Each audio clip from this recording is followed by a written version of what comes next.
Direct सवाल यह है कि शाहीन शाह अफरीदी और नसीम शाह का टेस्ट मैच करियर आपको डोलता हुआ नजर आ रहा है? मुझे नहीं लगता कि अभी बाकी जो बॉलर्स हैं वो इतना रेडी हैं, क्योंकि वाइट बॉल में तो आपको ये नजर आ रहे हैं ना दोनों। हाँ। कि हम मूव ऑन करके हम बिल्कुल नए लड़कों की तरफ जाएं। हालांकि ये सोच बांग्लादेश में रखी जाती तो शायद मैं कहता कि वहां पे चले, मतलब आप जीते तो हम उनसे भी नहीं है, मैं ये नहीं कहूँगा कि वर्ल्ड की टीम थी, लेकिन आप कह सकते हैं कि थोड़ा सा बेहतर तो होता है। अगर वेस्ट इंडीज में देखते हैं तो वहां पे तो इतनी ज्यादा सीमिंग पिचें वगैरह मुझे तो नहीं लगता कि इतनी बनेगी। वहां पे भी टर्निंग पिचें भी हो सकती है वहां पे, लेकिन सोच देखने से तो यही लग रही है। लेकिन मुझे साथ में ये है कि शायद उनके कोई जो इश्यूज हैं बॉलिंग के, चाहे वो फिटनेस के हैं, उनके ऊपर भी थोड़ा सा फोकस साथ में रखा जाएगा, जिसकी वजह से एक कैंप में रखा गया है, दूसरे में नहीं रखा गया उनको। तो ऑब्वियसली वाइट बॉल के अंदर बॉलिंग कम होगी, आपके इतने लंबे स्पेल्स नहीं होंगे जिस तरह की रेड बॉल की प्रिपरेशंस होती हैं। लेकिन आई डोंट थिंक अभी हम रेडी हैं जी कि हम बिल्कुल ही दोनों से आगे मूव ऑन करते हैं। शाहीन और नसीम की बात कर रहे हैं? जी जी जी जी, ठीक है। आपकी इसमें क्या? अच्छा, मेरे पास एक अपडेट है, मैंने इस पर रिसर्च करा था कि कन्फ्यूजन हुई है ना कि भाई कौन कब ज्वाइन करेगा, क्योंकि पहले आपका रेड बॉल वाइट बॉल का कैंप शुरू हो रहा है, पहले बल्कि रेड बॉल का बल्कि शुरू हो गया। शाहीन नसीम 15 को ज्वाइन करेंगे वाइट बॉल के कैंप में। अब वसीम की जो बात है वो बिल्कुल ठीक है कि आप अभी आपके पास उस कैलिबर के बॉलर हैं, अगर नहीं है तो फिर शाहीन नसीम आज से कैंप क्यों नहीं ज्वाइन कर रहे? फिर तो यही इन बातों को हवा। रेड बॉल कैंप का वो हिस्सा ही नहीं है। मेरा डायरेक्ट सवाल, मैंने पीसीबी से ये पूछा कुछ लोगों से, ऑफिशियल से, उन्होंने कहा जी ये स्विचिंग हो सकती है, क्योंकि सरफराज रेड बॉल के कैंप को करेंगे, माइक हैसन वाइट बॉल के कैंप को, और चूंकि एक ही जगह और है तो आपका ये मतलब प्लेयर इधर उधर आ सकते हैं। बट मेरा फिर ये सवाल है कि शाहीन और जो नसीम है, अगर आपके first choice test fast bowler हम एज्यूम कर सकते हैं, जो कि लास्ट टाइम भी खेले, नसीम भी स्क्वाड में थे, शाहीन आपका टेस्ट मैच खेले, तो क्या ये मतलब है कि इसके बावजूद फिर आप? नसीम एक टेस्ट नहीं खेले, ठीक है, तो पहले वो स्क्वाड में आते हैं, टेस्ट भी नहीं खेलते, और अब वो आपके आज के रेड बॉल कैंप में ज्वाइन ही नहीं कर रहे। भाई ज्वाइन तो कराओ उनको। ये कंफ्यूजन मुझे समझ नहीं आ रही। पीसीबी ने तो लिख कर दिया ना कि ये बच्चे आपके वाइट बॉल के हैं, ये रेड बॉल के हैं, तो फिर पीसीबी ये क्यों कह रहा है कि ये भी हो सकता है? तो व्हाई इज दिस एम्बिग्यूटी? मेरा सिर्फ सवाल ये है, जो मैं वसीम की बात से बिल्कुल एग्री करता हूँ वसीम भाई की, कि आपके पास क्या अभी बॉलर आ गए हैं जो टेस्ट मैच में जाके खेलेंगे, इंग्लैंड में, वेस्ट इंडीज में बैक टू बैक सीरीज हैं। शाहीन नसीम में से किसी एक की जगह तो बनती है ना, या आपके पास कोई बहुत बड़े बॉलर आ गए हैं। मेरा सवाल यह है कि वो आज फिर रेड बॉल कैंप से क्यों आउट हैं? भाई आप फ्री हैं ना, आपका ऑफ सीजन है, या तो रीजन बता दें कि वो क्यों नहीं ज्वाइन कर रहे। वो ज्वाइन कर रहे 15 तारीख से भाई, यू गॉट माई पॉइंट। आप उस कैंप की तैयारी कर रहे हो, वाइट बॉल कैंप की 15 से शाहीन नसीम के साथ, जिस क्रिकेट ने भी दूर है, आपकी क्रिकेट दूर है, जो क्रिकेट आपके सर पे खड़ी है, जहां आप स्ट्रगल कर रहे हो। क्या शाहीन और नसीम को आपने क्या खुदाफिज कह दिए इतनी जल्दी? यही सवाल गिव अप आप कर रहे हैं? सवाल मेरा यही है, क्लैरिटी समझ नहीं आ रही। एक तरफ आप कह रहे हैं जी वो कैंप में आ भी सकते हैं, दूसरी तरफ वो आज कैंप ज्वाइन क्यों नहीं कर रहे, जबकि ऑफ सीजन भी है। मेरी जाती राय ये है कि शाहीन और नसीम को ये कह के कैंप में ना बुलाना कि अब हम मूव ऑन हो रहे हैं, ये बड़ा आसान काम है सर। कोचेस का काम यह है कि उनको बुलाकर उनके साथ काम करें, उनकी परफॉर्मेंस को बेहतर करें, उनको आप रेड बॉल के कैंप के लिए ना सिर्फ तैयार करें उनको बुला के, बल्कि आप पाकिस्तान के लिए देखें, क्योंकि मुझे तो और कोई पोटेंशियल नजर नहीं आ रहा। ठीक है, कौन खेलेगा उनकी जगह? ये बड़ी मतलब अजीब सूरत हाल है। ऐसे लग रहा है जैसे आप काम करने के बजाय काम छोड़ रहे हैं। ये राय है। चलें वसीम, आपसे टेक्निकल बात मैं करूंगा, क्योंकि शाहीन के बारे में हमने बहुत बात की है, और तनवीर अहमद जो हमारे रेगुलर पैनलिस्ट हैं, उनके मुताबिक शाहीन का जो फ्रंट फुट है बॉलिंग करते हुए वो लेट गिरता है और उसका हाथ पीछे से आता है। मुझे नहीं पता इसका मतलब, यू आर एन एक्सपर्ट, आप बताइए शाहीन का अगर कोई प्रॉब्लम है टेक्निकल तो वो क्या है? देखिए, एक तो एक लिस्ट में मुझे शायद हसन अली का नाम भी नजर नहीं आ रहा। वो तो बाहर है, वो हसन अली खेल रहे हैं, बाहर है इंग्लैंड में, लेकिन वाइट बॉल में तो नाम नजर आ रहा है मुझे उनका। आई थिंक के वाइट बॉल के कैंप में वो तो शायद उधर भी नहीं है वो, आई डोंट नो, मेरे सामने लिस्ट ही नहीं। देखिए, अब इसमें ना आपने सबसे पहले प्रॉब्लम आपने आइडेंटिफाई करना है जी कि आपका शाहीन को वाइट बॉल में तो शाहीन ठीक ही चल रहा है ना, उसमें तो उसने आउट अभी भी कर दिए हैं, उसका पीएसएल भी अच्छा गया है, तो प्रॉब्लम एरिया तो आपका रेड बॉल का था, लेकिन हमने उनको बुलाया है वाइट बॉल के अंदर। तो फिर इसमें तो यही है कि फिर हम मूव ऑन कर गए जी, फिर हमें जरूरत है यहाँ पे हम मूव ऑन करना चाह रहे हैं। लेकिन मुझे नहीं लगता कि ये जो आपको रेड बॉल और वाइट बॉल जो नजर आ रहा है ये स्ट्रिक्टली इस चीज से रहा जाएगा क्योंकि फॉलो तो आजकल किसी चीज को इतना किया नहीं जा रहा ना। पीएसएल की परफॉर्मेंस में टेस्टिंग बन जाती है आपकी, उधर से आपके वनडे के ऊपर लड़के T20 से ड्रॉप हो जाते हैं, कैप्टन आपका चेंज एक फॉर्मेट से दूसरे फॉर्मेट की परफॉर्मेंस के ऊपर हो जाता है। तो ये मेरा ना हार्ड एंड फास्ट की रूल भी ऐसा नहीं है, और दूसरा मुझे नहीं लगता कि ये ऐसी है जी कि ये रेड बॉल ही खेलेंगे और ये व्हाइट बॉल ही खेलेंगे। इसमें डेफिनेटली हमें वो कुछ वो चीजें नजर आएंगी, चेंजेस नजर आएंगे, और ये भी नहीं कि सिलेक्शन इन्हीं प्लेयर्स में से होनी है। सिलेक्शन जो टाइम आएगा, जब वर्ल्ड कप नजदीक आएगा, तो वर्ल्ड कप के मुझे लगता है कि इसमें शायद कुछ नाम और भी ऐड हो जाएंगे। क्वेश्चन ये आता है कि हम इसके अंदर मतलब हमारा म्यार क्या है, या हमने एक वो होता है ना कि हमने सिलेक्शन का क्राइटेरिया वो क्या रखा हुआ है, कि कौन सी ऐसी परफॉर्मेंसेज थी। मैं कहूँगा इवन फरहान यूसुफ की, कि ठीक है वो अंडर-19 से आया है, पीएसएल में उसने 2 इनिंग्सें खेली हैं, लेकिन क्या उसके इतने एविडेंस आ गए हैं कि आप समझ रहे हैं कि इज रेडी फॉर आपकी white ball international cricket. Haider Ali की परफॉर्मेंस क्या है आपके सामने, वो अगर गफार हमें गाइड कर सकें, जो मेरे से मिस हो गई हों, तो वो कि किस बेस के ऊपर आपने पिक किए हुए ये लड़के, तो कि ये व्हाइट बॉल का कैंप इस पे सिर्फ T20 या वनडे नहीं है, तो ये दोनों का मिक्स ही है। तो फिर आपके जो व्हाइट बॉल के परफॉर्मर्स हैं डोमेस्टिक के, वो आपको मिसिंग नजर आते हैं ना इसके अंदर। तो उसके अंदर कंसिस्टेंसी आपको थोड़ी सी डोमेस्टिक को देनी चाहिए। हसन नवाज बाहर क्यों हुए थे, वापस क्यों आ गए हैं, अब वो भी मतलब आपके लिए सोच की बात है ना कि पीएसएल के बाद वो नहीं आए टीम के अंदर और एकदम से आप फिर कैंप के अंदर वो आ गए हैं। हालांकि गलत हुए थे उस टाइम पे, अब वो ठीक हसन नवाज ग्रेड टू खेल रहे हैं हसन नवाज। हाँ, लेकिन मैं बात कर रहा हूँ ना कि आपकी एक ना कंटिन्यूटी एक चीज होनी चाहिए ना, कंसिस्टेंट आपका होना चाहिए कि एक प्लेयर आपने पिक किया फिर उसको आप बैक करते हैं। तो इसमें और भी प्लेयर हैं जिनके ऊपर आप क्वेश्चन मार्क उठा सकते हैं कि कौन सी परफॉर्मेंस के ऊपर आपने पिक किए हैं। क्या 1-2 पीएसएल की परफॉर्मेंस के ऊपर, या उससे पहले तो कोई लड़के तो फॉर्मेट खेले हुए नहीं थे और वो पाकिस्तान टीम में उस फॉर्मेट में पिक हो गए हैं। तो ये क्या होता है, मतलब एक सॉर्ट ऑफ एक मिक्स मैसेज जाता है आपका डोमेस्टिक क्रिकेट के अंदर। ये इसमें हैदर अली का नाम देख रहे होते हैं भाई हम कैसे पिक, हैदर अली का नाम भी देख रहा हूँ। फरहान यूसुफ का आपने कहा यंग बच्चा है, हैदर अली कहाँ से आ गए? नाफे की बात आप कर चुके हैं, नाफे की बात तो आपने करी। नाफे की बात देखें ना कि मतलब कहाँ से आप कैसे पिक कर रहे हैं। आपके जो बेस्ट विकेट कीपर हैं, आपके जो डोमेस्टिक साल से परफॉर्म कर रहे हैं, हसीबुल्ला है, तैमूर खान है, बिस्मिल्लाह खान है, उन्होंने कहाँ जाना है? वो डोमेस्टिक ही खेलते रहेंगे सारी जिंदगी, आपने इसी तरह वो खिलाते रहना है। तो फिर वो गलत मैसेज एक जाता है। मतलब उसमें भी बात चल रही थी ना कि कोई पहले मेंटरों की मर्जी से टीम बन रही थी कि वो अपनी टीम से लड़के ला रहे थे, तो फिर वो उस तरफ ध्यान चला जाता है ना, क्योंकि आप डिटेल में देखेंगे तो बहुत सी चीजें आपको इसके अंदर वो नजर आती हैं। तो आई थिंक थोड़ा सा हमें क्लैरिटी देने की जरूरत है और साथ में इंफॉर्मेशन देनी चाहिए ताकि हम यहाँ बैठे हो तो हमें पता हो जी कि क्यों पिक किया गया यहाँ पे से जी के नापे को दोबारा क्यों पिक किया गया। तो उसके पीछे जो भी रीजनिंग है वो सही है गलत है वो काम नहीं, उनके नजर में जो सही होगी तभी उन्होंने पिक किया ना। तो एक्सप्लेनेशन आनी चाहिए कि प्लेयर ये चीजें देखी है, तो वो हम कुछ आती नजर नहीं है। गफार को गूगल पे सर्च करनी पड़ती है जी कि क्या ऐसा हुआ है, तो जब गूगल पे चीजें सर्च करनी पड़ती हैं तो दैट शोज ना फिर हम कहाँ जा रहे हैं। हाँ, तो यही तो रोना है भाई, यही तो हमारा कहना है कि जो भी आप काम करें वो क्लैरिटी से बता दें इसमें क्या नुकसान है और हम क्या गलत डिमांड कर रहे हैं। हर क्रिकेट बोर्ड ऐसे ही करता है। ऑस्ट्रेलिया के जॉर्ज बेली उनके चीफ सेलेक्टर हैं, वो पूरी ईमेल आती है, मेरे पास भी आती है ऑस्ट्रेलिया कि ये है उनका चीफ सेलेक्टर इतने बजे प्रेस कॉन्फ्रेंस करें, मेरे पास ईमेल आती है ऑस्ट्रेलिया क्रिकेट बोर्ड से, इंग्लैंड क्रिकेट बोर्ड से आती है, पाकिस्तान श्रीलंकन क्रिकेट बोर्ड की आप देख लें, रेगुलर सारी अपडेट्स आती हैं। बात यह है कि जब ऐसी अनाउंसमेंट होती है, वो कौन सा टॉपिक है आसिफ भाई जिसके ऊपर हमेशा बहस होती है? सिलेक्शन के ये लड़का आया, ये क्यों आया? अब ठीक है, वसीम भाई के दौर में इन पर बड़ी तनकीद होती थी बहुत सारी चीज़ों के नाम पर, लेकिन हमारे एतराज़ात भी रहते थे, इंटरव्यूज़ भी हुए, हमारे आर्गूमेंट्स भी हुए, सब कुछ हुआ, लेकिन चले एक मौक़िफ़ तो आता था ना यार। मैं ये नहीं कह रहा कि वसीम हर दफ़ा ठीक होते होंगे या मेरे सवाल हमेशा ठीक होते होंगे, लेकिन आपको मौका मिलता था, उसमें किसी के इंटरव्यू से कोई चीज़ मिल जाती थी, किसी के इंटरव्यू से चलो यार इसकी ये क्लैरिटी है।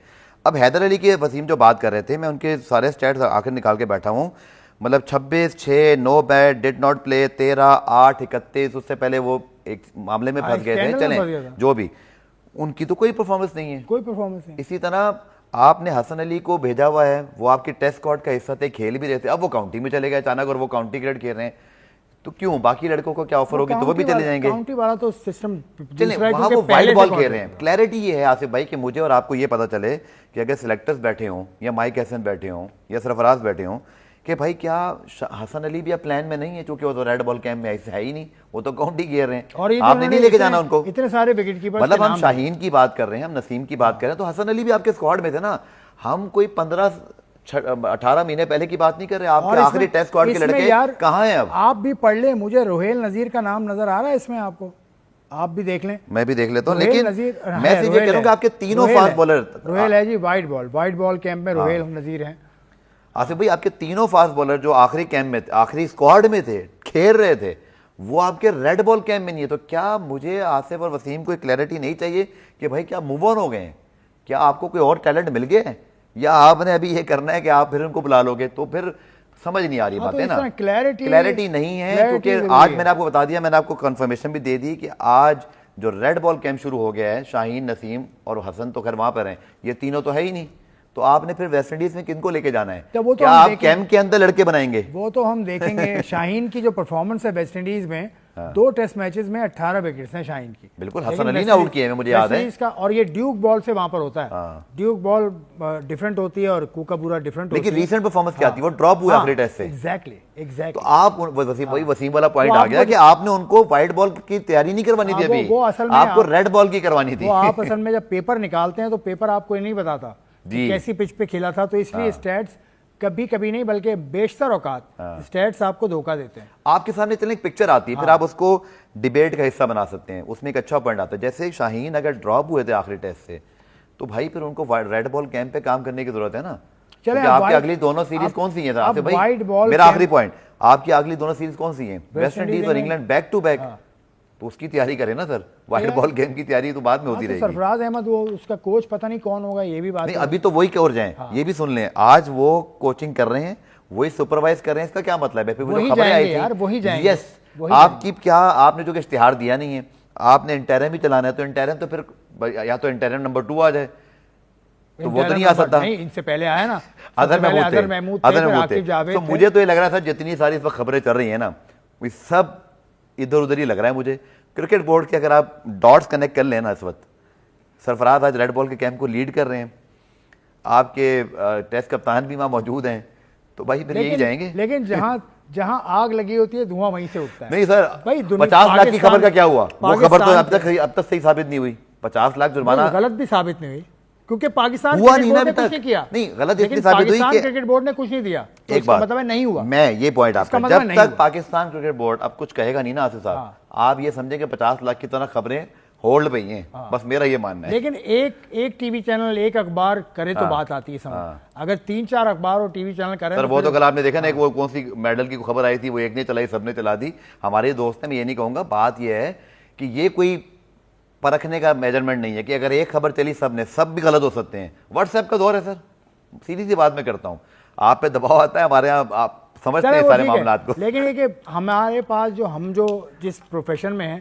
हमारे पास है एक ही जरिया कि पूछ लें। जी जी जी पूछ लें तो वो कोई क्लैरिटी। मैंने तो पूछा, मुझे पता चला भाई कि जो मतलब मेरी सोर्सेज हैं वो कहते हैं जी आपके सरफराज तो रेड बॉल के कैंप को सुपरवाइज कर रहे हैं, शान मसूद भी वहां मौजूद हैं। तो ये बताने में क्या मसला है सर? ये बताने में क्या कबात है? नहीं बता देना, रेड बॉल के कैंप को सरफराज सुपरवाइज कर रहे हैं, तो लिखा हुआ है। लेकिन सरफराज क्या हेड कोच जाएंगे वेस्ट इंडीज, इंग्लैंड? ये बताने में क्या कबात है? क्रिकेट बोर्ड चाहे बाद में बता दे, लेकिन जो डॉट्स नजर आ रहे हैं कोई और आता ना। आसिफ भाई मेरी क्या राय है? सीधी बात यह है कि सरफराज पहले आपके हेड कोच थे और अब वो आप भी कैंप को सुपरवाइज कर रहे हैं, तो क्या क्रिकेट बोर्ड को बताने की जरूरत है कि अभी कैंप? मेरे ख्याल में वो अभी तक तो वही दिखाई दे रहे हैं। वसीम भाई अभी रेड बॉल की बात कर रहे हैं, व्हाइट बॉल की नहीं कर रहे। रेड बॉल के कोचेस के हवाले से बात हो रही है कि मोहम्मद हफीज शायद किसी पोजीशन पे आएंगे, यूनुस खान साहब किसी पोजीशन पे आएंगे, लेकिन सरफराज को आज रेड बॉल का इंचार्ज बना दिया गया और Mike Hesson will take care of the white ball players. तो आपको क्या लगता है, ये ठीक बातें चल रही हैं या Sarfaraz will continue as a red ball coach? देखें इस पे मतलब क्या व्यू दें, ये तो रूमर्स है ना, सारे सोशल मीडिया पे सर्कुलेट हो रही है चीजें, तो इसके कोई मोतबर जराए से या और फिर वो ये आ जाती है ना, जब तक ये पीसीबी से कोई चीज नहीं आएगी ना, तो आप मैं उसको सीरियसली नहीं लूंगा। हालांकि अक्सर का तो सही चीज भी होती है, लेकिन फिर भी आप सीरियस नहीं लेते कि जब तक ऑफिशियली वो हो ना जाए। इससे पहले भी हमने देखा है, जब सरफराज के बनने से पहले 3-4 महीने पहले ना चीजें सर्कुलेट होना शुरू हो गई थी। मुझे नहीं यकीन आ रहा था कि जब तक के बोर्ड से नहीं आएगा मैं नहीं मानूंगा, और इवेंचुअली वैसा ही हुआ है।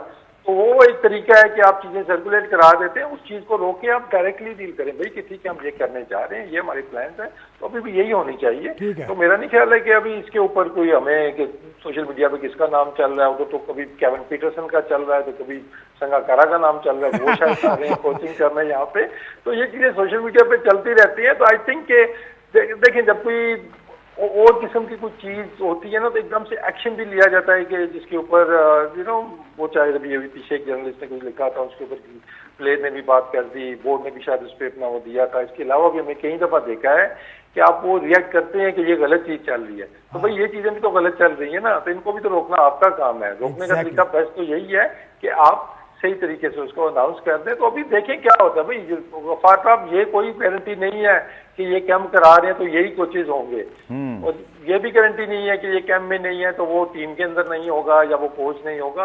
यहाँ कोई आपको क्लैरिटी आपको किसी चीज की वो नजर नहीं आ रही है। ये तो भी जो मुझे लग रहा है कि कैंप्स लगाने का जो मकसद था वो यही था कि टॉकिंग पॉइंट आपके पास आए, ठीक है, उसके ऊपर सारी आपकी जो है वसीम भाई आपने जो बात की वो ठीक है, ये कोई गारंटी नहीं, लेकिन सवाल तो ये उठ सकता है ना कि आपके जो फॉर्मेट में जो खिलाड़ी स्ट्रगल कर रहा था वो उसके कैंप में क्यों नहीं है? अगर नहीं है उसके बगैर आएगा तो फिर हम उसको सवाल को दोबारा उठाएंगे कि भाई यार दोनों आपके कैंप्स एक टाइम पे मेरे ख्याल में होने भी नहीं चाहिए थे, आपके नहीं होने चाहिए था, आपकी बात की आपकी स्प्लिट होना चाहिए ताकि आपके जो स्पेशलिस्ट हैं ये दोनों खेलने वाले हैं ना, ताकि वो एक कैंप के ऊपर फोकस रख सके। बिल्कुल बाबर आजम आपको इधर नजर आ रहे हैं चाहे उधर वो नजर नहीं आएंगे, तो आपने सिर्फ अभी यही है कि हम दिखाना चाह रहे हैं जी कि हमारे कोचेज रेड बॉल वाले भी काम कर रहे हैं, व्हाइट बॉल वाले भी काम कर रहे हैं, लगाए कैंप जितने भी लगाने हैं, हमें तो परफॉर्मेंस टीम की जो है ना उससे मतलब है ना भाई कि आपकी परफॉर्मेंस वहां पे कैसी जा रही है। तो ये थोड़ा सा मैं कहूंगा कि वो दिखाने वाला काम ज्यादा आ रहा है, कैंप पहली दफा थोड़ी लग रहे हैं, बांग्लादेश जाने से पहले भी स्पेशलिस्ट भी नजर आई। ये तो हम पहले ही कह रहे थे कि तैयारी ऐसी है पाकिस्तान की वुमेन टीम की। जी वसीम, देखिए लड़कियां तो मोरलेस आपके पास यही है, बस मुझे जिम्बाब्वे की सीरीज का यही था, ऑब्वियसली हमने डिस्कस भी किया था कि उसको आप कंपैरिजन किसी भी मतलब प्रिपरेशन से या इवन सिलेक्शन वाइज मुझे यही वरी थी कि वो आपको ना सिलेक्शन में कोई गलत पैगाम दे सकती है कि वहां पे कोई लड़की ऐसी जो परफॉर्म कर गई है लेकिन उसने इससे पहले वो परफॉर्म नहीं किया हुआ इंटरनेशनल में या डोमेस्टिक में, तो उसको अगर आप उस परफॉर्मेंस में वापस आगे वर्ल्ड कप के लिए लाएंगे तो वो फिर आपके लिए मुश्किल हो सकती है। बहरहाल वो चले सीरीज खत्म हो गई है, खेल गए, हम वहां पे जाके अभी सब बेहतर अपोजिशन आ रही हैं। अभी तो हमने तगड़ी किसी भी टीम से नहीं खेला है, ये तो सारी जिन टीमों से आप खेले हैं वो लो टियर की है, चाहे वो श्रीलंका है चाहे वो आयरलैंड है, इवन वेस्ट इंडीज उसमें आ जाता है, तो उनके खिलाफ भी परफॉर्मेंस अच्छी। अब देखें परफॉर्मेंस तो जैसे पहले मैंने कहा कि लड़कियां यही हम उनको यूटिलाइज बेहतर तरीके से करना चाहिए। मेरा पॉइंट है कि आपके अगर आलिया और आपकी फातिमा आपकी बेस्ट बैटर है तो why they are batting at number 7 number 8। आपकी सादिया इकबाल दुनिया की नंबर 1 बॉलर बनी थी कि वो नए बॉल से विकेट लेके देती है, रन रोकती है, वो नया बॉल नहीं कर रही है, उसको हमने मिडिल ओवर्स में करा दिया। इसी तरह स्पिन ऑल टुगेदर देखें तो स्पिन की परफॉर्मेंस नीचे आ रही है। नशर सांधू उसको अगर हम देखते हैं उसके बड़े अच्छे स्टैट्स होते हैं, नॉर्मली उसकी इकॉनमी भी अच्छी होती है, तो थोड़ा सा हमें प्लान जो है ना उनकी स्ट्रेंथ के मुताबिक बनाने चाहिए। आई थिंक उनकी थोड़ा सा जो स्ट्रेंथ है लड़कियों की उनसे हटके हम उनसे जो काम करवाना चाह रहे हैं जिसकी वजह से बॉलिंग में वो परफॉर्मेंस नहीं आ रही है। पेस बॉलिंग कभी भी हमारा मैं कहूँगा कि स्ट्रेंथ नहीं रही है ना, हमारे पास की बहुत सारी लड़कियां हैं, ये 2-3 बॉलर्स ही हैं हमारे पास, तो आई थिंक प्लानिंग हम इससे थोड़ा सा बेहतर कर सकते हैं, जो अपना रिसोर्सेज है इनको बेहतर तरीके से यूटिलाइज करना चाहिए। सिद्रा अमीन करीब 3000 उनके रन हैं वनडे में, लेकिन वो वनडे की एस्टेब्लिश प्लेयर हैं और T20 में उसको चांस क्यों नहीं दिया, वो स्क्वाड का हिस्सा क्यों नहीं है? देखिए सिद्रा की अगर आप पिछले 1-1.5 साल से देखते हैं तो उसने बहुत मतलब वो सेंचुरियां नहीं बनाई हुई, चाहे वो वर्ल्ड कप क्वालिफायर के देखें उसके अंदर परफॉर्मेंस, साउथ अफ्रीका की तगड़ी टीम आई थी वर्ल्ड कप से पहले, बैक टू बैक सेंचुरी उसने की, इसमें जिम्बाब्वे के खिलाफ भी उसने रन किए थे, चलो ये मैं काउंट नहीं करूंगा। लेकिन आप देखते हैं कि रिप्लेसमेंट जो हम बॉयज में भी हम एक डिस्कशन करते हैं कि हम रिप्लेसमेंट किस तरफ जा रहे हैं, तो अगर हमने कोई लड़की उसकी जहाँ रखी भी है तो आई गेस मैं देखता हूँ सायरा जबीन एक लड़की नहीं आई है, तो अगर हमने सिद्रा अमीन को, सिद्रा का रन का कभी भी इशू नहीं रहा था, उसका स्ट्राइक रेट का इशू आता था कि शायद हमें लगता है कि इसको बेहतर स्ट्राइक रेट से खेलना चाहिए। वही जो बाबर आजम के लिए कहते हैं, क्योंकि तनवीर हमारे साथ आज हैं लेकिन सिद्रा अमीन को वो लड़कियों की बाबर आजम कहते हैं, तो सेम इशू है दोनों का। देखिए T20 में लेकिन बात फिर वही है ना, ये मैं इसको जोड़ूंगा रिजवान के साथ। आप रिजवान की जगह बाबर गौरी को आप लेके आगे हाजी गौरी को, तो अब वो देखिए वो एक ही स्ट्राइक रेट से खेलने वाले हैं ना, तो अब अगर आपने सिद्रा को मेरा नहीं ख्याल है कि उसको रिप्लेस करना चाहिए था इस इवेंट के अंदर, लेकिन किया भी है तो उसकी जगह जो लड़की खेल रही है वो उससे भी नीचे स्ट्राइक रेट से खेल रही है। तो आई थिंक ऐसे मौके पे, और she is a brilliant fielder, she is a good team girl, मतलब आपको बड़ा अच्छा एक वो उसका पूरा एक पैकेज आपको मिलता है कि बड़ी जबरदस्त वो फील्डर भी है, एनर्जी टीम के अंदर लेके आती है, एक्सपीरियंस है। तो शायद उसको ड्रॉप करना भी मैं कहूँगा कि इतना अच्छा वो डिसीजन नहीं था। लेकिन जो रिप्लेसमेंट है वो भी आपको उस तरह की नजर नहीं आ रही है, उतने एविडेंस नहीं थे आपके पास उस रिप्लेसमेंट के भी।